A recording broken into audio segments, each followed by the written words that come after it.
అధికారంలో ఉన్న వాళ్లకు ఈగో టన్నులు టన్నులు ఉంటే పరిస్థితులు ఎలా ఉంటాయి అన్నది ఏదో ఒక రూపంలో ఆంధ్రప్రదేశ్ నుంచి అమెరికా వరకు చూస్తూనే ఉన్నాం.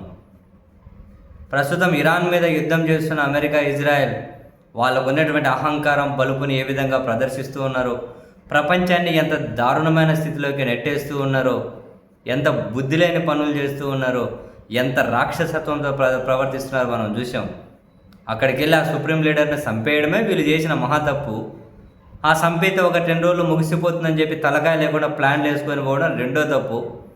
తర్వాత వాళ్ళ దగ్గర నుంచి దారుణమైనటువంటి రిప్లై వచ్చేసరికి ఏం చేయాలో తెలియక వీళ్ళ దగ్గర బలమైన బాంబులు ఉన్నాయి, వాళ్ళని దారికి తెచ్చుకోవాలని చెప్పి రకరకాల బాంబులు వేసి స్కూళ్ళ మీద బాంబులు, ఆసుపత్రుల మీద బాంబులు, యునెస్కో వారసత్వ కట్టడాల మీద బాంబులు, బెదిరించడాలు.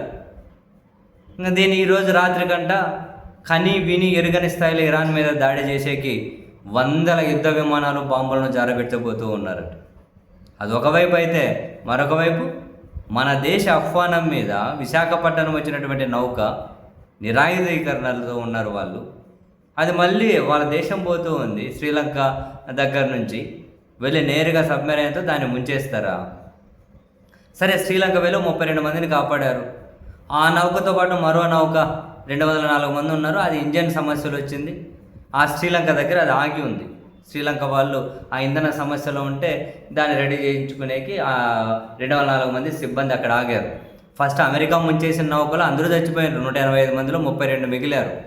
వాళ్ళని ఇప్పుడు శ్రీలంక రక్షించింది.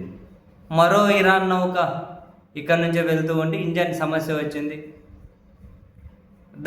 అది కూడా శ్రీలంక దగ్గరే ఉంది. ఇప్పుడు అమెరికా ఏం చేసింది? ఇంటర్నేషనల్, మన జాతీయ మీడియా కూడా బ్రేకింగ్ కథనాలు రాసుకుంటూ వస్తున్నారు. అమెరికా ఏం చేసింది? ఇప్పుడు మీ పరిధిలో ఉన్నారు కదా, ఫస్ట్ 32 మందిని కాపాడారు, ఇప్పుడు ఇంకో 244 మంది ఇంకో నౌకలో ఉన్నారు కదా, వాళ్ళని ఇరాన్ పంపించకండి, ఇరాన్ పంపిస్తే మీ సంగతి తేలుస్తామంటూ సీరియస్గా అమెరికా బెదిరిస్తుందట శ్రీలంకను. నేను చూసి ఈ సెన్సేషనల్ కథనాలు చూసి ఎంత దిగజారుతారా బాబు వీళ్ళు, ఎంత దిగజారుతారు. వచ్చి శ్రీలంక దగ్గరకు వచ్చి ఇరాన్ విమానాన్ని, నిరాయుధీకరణతో ఉన్న విమానాన్ని, ఉన్న నౌకను వీళ్ళు కూల్చేయడమే మహాపాపం, తప్పు. ఇప్పుడు మళ్ళీ కాపాడిన వాళ్ళని కానీ పంపించకండి, మాకు అప్పగించండి. కనీసం తెలివేమైనా ఉందా? ఎంత దిగజారుతారు? ఇంకా అక్కడ ఇరాన్తో యుద్ధం ఎట్లా ముగించాలో తెలియలే, వాళ్ళని వీళ్ళ మీద దాడి చేయకుండా ఎట్లా ఆపాలో తెలియలే. వీళ్ళ దగ్గర ఒక అణుబాంబు ప్రయోగించలేదండి, అన్నీ ప్రయోగించేస్తున్నారు ఇరాన్ మీద. చివరికి సంబంధం లేకుండా శ్రీలంక దగ్గరకు వచ్చి మన ఆహ్వానం మీద, మన ఆతిథ్యం మీద, మనం ఆతిథ్యం ఇస్తే వచ్చిన దాన్ని కూడా చేశారు. మన నాయకత్వం ఏమి అసలు మౌనంగా ఉంది కాబట్టి సరిపోయింది, కానీ ఏదైనా బలమైన నాయకత్వం ఏంటంటే దీన్ని తీవ్రంగా ఖండించేవారు. నైతికత కదండి కనీసం. ఇప్పుడు మళ్ళీ ఒక నౌక చెడిపోతే దాన్ని కానీ పంపించకండి, సైనికులు కానీ మాకే అప్పగించాలని అడుగుతూ ఉన్నారండి. ఇరాన్ దగ్గర ఉంటే అణ్వాయుధాలు ఎంత ప్రమాదమో తెలియదు, కానీ బలమైన ఆయుధాలు అదిగో ఇట్లా అమెరికా లాంటి వాళ్ళ దగ్గర ఉంటే ప్రపంచాన్నంతా బెదిరించి వాళ్ళ సంపద దోచుకొని పోతూ ఉన్నారు.